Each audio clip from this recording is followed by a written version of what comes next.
लेकिन आज कलयुग का परिवर्तन बिल्कुल अलग थलग अनोखा। न किसी को मारा जाएगा, न अपमानित किया जाएगा, न किसी के कुछ छीना जाएगा। बिल्कुल पाक साफ निर्मल पवित्र वैचारिक क्रांति के द्वारा ये परिवर्तन अद्वितीय अनोखा होगा, जिसकी शायद कोई सोच भी नहीं पा रहा होगा कि कैसा परिवर्तन होगा। बाबा जी ने पहले ही इशारा किया, यह परिवर्तन मानव बुद्धि के परे, न मानव सोच सकता है, न मानव कर सकता है, न मानव विश्वासी कर सकता। ऐसा अद्वितीय अनोखा विलक्षण परिवर्तन वो महाशक्ति के द्वारा। ये शक्तियां आई जिन्होंने देशी प्रदेशी परिवर्तन सुधार किया, मारकाट हिंसा करके, लेकिन ये परम शक्ति, परम पावन पवित्र शक्ति, जिसका कोई पारावार नहीं है, जिसका कोई लेख नहीं लिखा जा सकता, ऐसा अद्वितीय परिवर्तन इस कलयुग में हम सब जीवों के लिए होगा। उसी परिवर्तन का इंतजार है। बाकी कोई राजपाट धन दौलत मान सम्मान पद पाने का इंतजार नहीं है।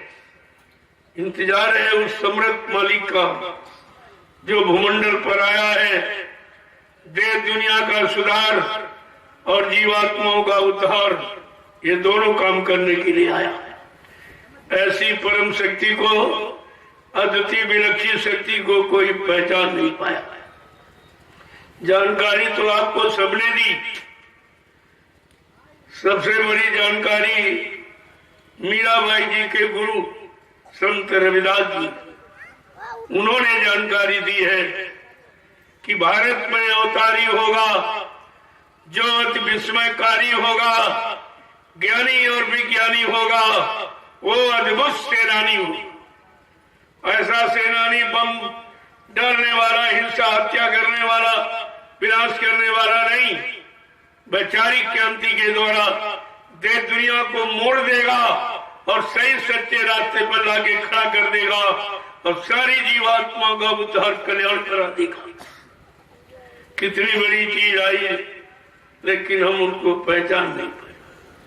साथ में रहे और आते जाते रहे, संदेश सुनते रहे, सेवा भी करते रहे, लेकिन पहचान नहीं पाया। तुम्हारे पास कोई पहचान ही नहीं रही, तभी तो मूल ब्रह्म संदेहों में आप चले गए हो। रविदास जी ने भी कहा, वो ऐसी अनोखी विलक्षण अद्वितीय शक्ति जो ऐसा काम करके दिखाएगा जो इस भूमंडल पर अन्य शक्तियों के लिए असंभव है, कोई नहीं कर सकता। कल वो क्या करेगा? जीते जी कई बार मरेगा, चंदन भेष में वो विचरेगा। कहा वो कई बार मरना जीना वो जानता है।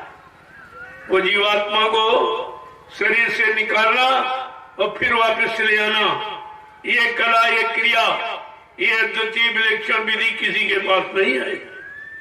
अब आपको सोचना चाहिए, ऐसी शक्ति तो भूमंडल पर कभी नहीं जिसने इस तरह का अनोखा काम जो असंभव है काल माया के देश में, क्योंकि ये मृत्यु का देश है। यहाँ मृत्यु हो जाने के बाद दोबारा फिर शरीर को जीवित नहीं किया जा सकता, लेकिन अनोखी विलक्षण शक्ति ये भी काम करके दिखा रही है कि जीते जी कई बार मरेगा और छन्नम भेष में वो विचरेगा।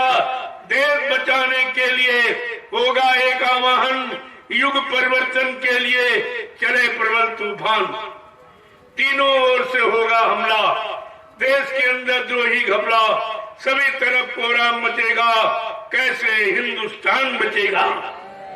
सबसे बड़ा काम वो क्या करेगा जो किसी की बुद्धि में नहीं है। जो लोग एकदम बौखलाए हुए, बौराने हुए, यानी जनता का धन ले रहे, चूस रहे, उनको ये मालूम नहीं है कि तुम्हारे पीछे कैसी शक्ति खड़ी है। क्या करेगी? का नेता, मंत्री और अधिकारी, इनको अब जान बचाना होगा भारी। ये छोड़ सब मैदान भगेंगे, अपने अपने घरों में छिपेंगे, लेकिन वो समरस शक्ति क्या करेगी? ढूंढ ढूंढ कर बदला लेगा, सब हिसाब चुकता कर देगा। जिसने भारत मां सताई, जिसने इसकी करी लुटाई, आज धरती मां की जय बोली जा रही है, लेकिन उसको सताया कितना जा रहा? उस पर पलने वाले जीवों की निर्मम निर्दोष बेगुनाह हत्याएं की जा रही हैं। क्या धरती मां को खुशी होगी? किसी मां के गोदी का लाल अगर मार दिया जाए, यानी उसकी हत्या कर दी जाए, क्या मां को खुशहाली होगी? इतना भी ये भूल गए, जिस धरती माता की जय जयकार करते हो, उसी धरती मां पर पलने वाले, उसकी गोद में पलने वाले जीव जो बेचारे बेगुनाह हैं, कोई कुछ यानी नुकसान नहीं करते, कोई किसी तरह की हानि नहीं करते, लेकिन आज उनको निर्दोष मारा काटा सताया जा रहा, उनका मुर्दा मांस सब जीवों को खिलाया जा रहा। अब खा करके ये सब पशु प्रवृत्ति में आ गए हैं और पशु जीवन व्यतीत कर रहे हैं और पशुओं जैसे भोगों के कर्म में लिप्त हो गए। ये आपको सब समझना चाहिए। आखिरकार उन्होंने ऐसा क्यों लिखा? आज नहीं, सैकड़ों साल पहले आए, तब ये अनुभव अपनी दिव्य दृष्टि के द्वारा देखकर भूत भविष्य वर्तमान को, तब उन्होंने ये लिखा कि आगे ऐसा समय आएगा, ऐसी महाशक्ति जो भूमंडल पर कभी आई नहीं, यानी स्वतः वो मालिक जो सबका सर्वेश्वर है, सबका अनामी महाप्रभु है, वो स्वतः मानव चोला धारण करके आएगा। क्योंकि कलयुग के जीवों ने गुरु को, संतों को, सदगुरुओं को भुला दिया, उनकी शिक्षाओं को भुला दिया, उनके नियम नीति सबको यानी खराब कर दिया, तो मालिक को खुद आना पड़ा है। जब मालिक आया है तो उसको किसी से सलाह लेने की क्या जरूरत है? वो परिवर्तन अपनी इच्छा, परिवर्तन का आधार है दूरदर्शी। दूरदर्शी के द्वारा एक अनोखा दिव्य अलौकिक परिवर्तन जो मानव के बुद्धि में नहीं है, न कोई सोच सकता, न कोई कर सकता, ऐसा परिवर्तन दूरदर्शी के द्वारा होगा। इसलिए दूरदर्शी के सिद्धांतों को पहले बता दिया गया कि ताकि लोगों के दिल दिमाग में शंका ना हो कि बाबा जी की दूरदर्शी आएगी तो कौन सा काम करेगी हमारे सबके हित में, यानी और लाभ देने वाले कौन से काम करेंगे। तो पहले आपको बता दिया दूरदर्शी आएगी, माँ बहनों की लाज बचाएगी। दूरदर्शी का संकेत 100 मन बीघा देंगे खेत। दूरदर्शी का उद्देश्य विश्व गुरु हो भारत देश। दूरदर्शी का पैगाम हर बच्चे को देगी काम। दूरदर्शी का संकेत 100 मन बीघा देंगे खेत, यानी कोई विभाग बचेगा नहीं, चाहे किसानों का हो, चाहे मजदूरों का हो, चाहे विद्यार्थियों का हो, चाहे व्यापारियों का हो, कर्मचारी अधिकारियों, सबके हित में दूरदर्शी ये काम करेगी जो काम आज तक धरती पर किसी ने कर नहीं पाया। इसलिए दूरदर्शी विचारधारा को समझने की कोशिश करें। दूरदर्शी ही भारत का सच्चा संविधान है जो सुख देने वाला। जब दूरदर्शी लागू हो जाएगी तो आपकी समझ में आ जाएगा कि यही भारत का सच्चा संविधान जो सबकी खुशहाली और सबके काम का और सबके लाभ का, सबकी उन्नति का है। ये तब लोगों की समझ में आएगा। इसलिए अब कुछ होने वाला नहीं, अब वो होने वाला है जो किसी के दिल दिमाग में नहीं। यही आप देख लीजिए, कोरोना जैसी बीमारी किसी के दिमाग में नहीं थी, कोई नहीं जानता था ये कौन सी बीमारी क्या, और आज भी कोई नहीं जानता।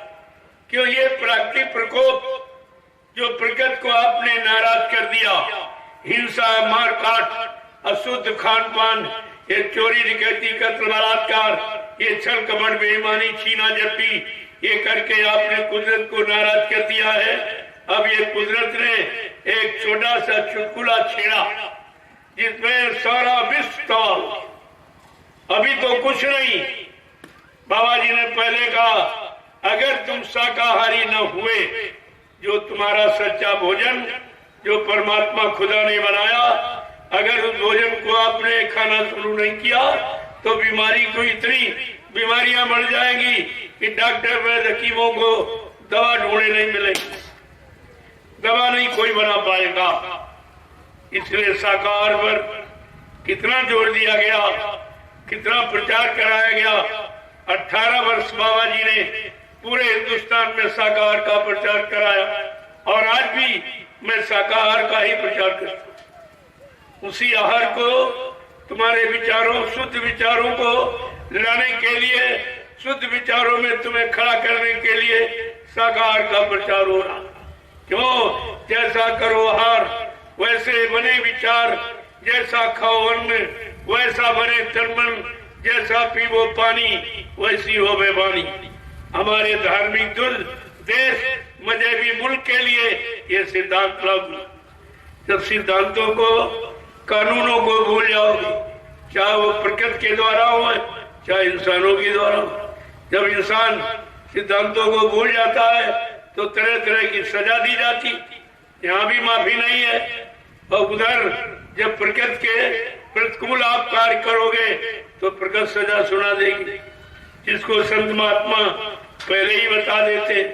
बाबा जी ने कितने पहले आपको बचने बचाने के लिए इशारा किया कि प्रकृति नाराज हो चुकी है, अब वो कुछ करना चाहती, प्रगति का काम तुम्हारे हित में नहीं होगा। इसलिए हमारी प्रार्थना स्वीकार करें। सभी हिंदू, मुसलमान, सिख, ईसाई, सारे देश के रहने वाले, कोई मजहब मुल्क के हो, हमारी प्रार्थना स्वीकार करें कि सब लोग शाकाहारी हो जाओ। आगे कुदरत कुछ करने जा रही है। अभी तो उसने एक चुटकुला आपके लिए दिया कि शायद इसी से ठीक हो जाए। नहीं, अगर शाकाहारी न हुए तो कुदरत के पास ऐसी जानलेवा बीमारियां हैं कि पल घड़ी मिनट नहीं लगेंगे, गांव के गांव, शहर के शहर, मुल्क के मुल्क साफ हो जाएंगी। यहाँ कुछ नहीं बचेगा। धरती माँ को नाराज मत करो। अगर उस पर पड़ने वाले जीवों की निर्मम निर्दोष हत्या बंद न की गई, अगर धरती माँ नाराज हो गई और उसने कहीं करवट ले ली तो ये सबको रसातल में चला जाएगा। कुछ नहीं बचेगा तुम्हारे लिए, तुम्हारे लिए कुछ नहीं बचेगा।